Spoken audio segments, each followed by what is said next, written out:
Good day mga commander, welcome back po muli sa ating channel.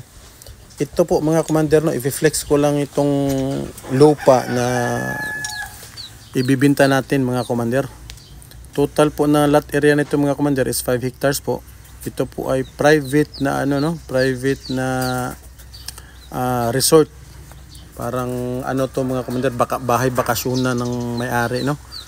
At saka ang nakaganda nito mga commander, nakita nyo po, paakyat po tayo ng paakyat tayo sa tuktok ng bundok mga commander, kung saan doon yung rest house po. So nakita nyo po itong dinaanan namin, samentado na po to mga commander, galing po doon sa highway, samentado na po to papunta dito sa bahay sa sa tuktok ng bundok mismo. Yan, samentado na po yun, na-develop na po yan na may-ari mga commander.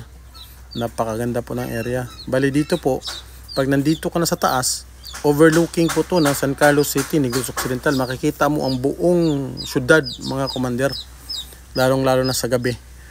Pag ang ganda dito mga commander, pakita ko sa inyo commander ang city ng San Carlos. Ito po. Yan po mga commander. Syudad po yan, buong syudad na San Carlos City yan, at saka may isla po doon sa dulo. Yun po yung Sipaway Island mga commander, yung sa dulo niyan. Yan, napakaganda po dito mga commander. Kabuuan po ditong lot mga commander is 5 hectares po. 5 hectares. Yan, meron na po siyang bahay dito. Problema nga lang, ang bahay na ito mga commander may kalumaan na po, gawa ng mga 5 years na po ito, no, na napabayaan. Mga matatanda na kasi yung mga may-ari nito mga commander, kaya ibibinta na lang po itong lupa na to. Napakaganda po nito mga commander, sa mga nais po, no, sa mga gustong bumili ng lupa dito sa Negros, San Carlos City. Ito po, napakaganda po, napakamura lang din po ito mga commander. PM nyo lang po ako, nasa description po yung ko mga commander, kung gusto nyo mag-PM or comments down below lang po kung gusto nyo pong mag-inquire, no? At saka kung meron kayong ipabibintang lupa dito, PM nyo lang po ako, o meron kayong gustong bilhin, nagpahanap ng lupa, PM nyo lang po ako mga commander. Ay i-assist ko po kayo mga commander sa pagbili ng lupa dito po sa San Carlos City, Negros Occidental. Ayan, actually perfect po to mga commander sa mga mahilig na sa mga bundok na area, yung highland na area. Ito po yun mga commander, perfect po to sa inyo.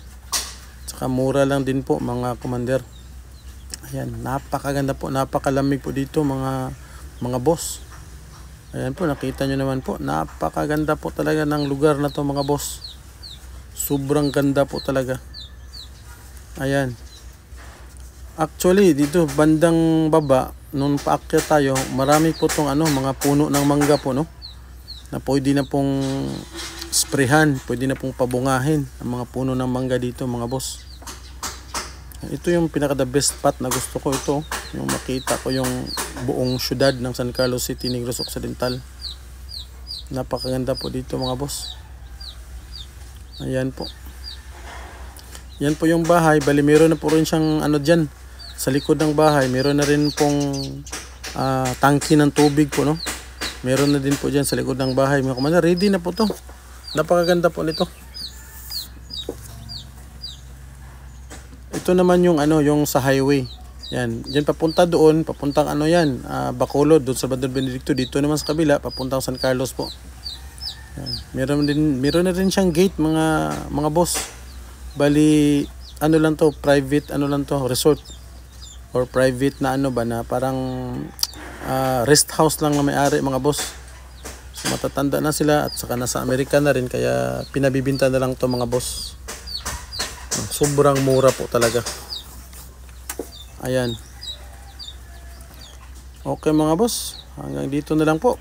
Kung nais nyo pong magtanong, PM na lang po. Bye bye.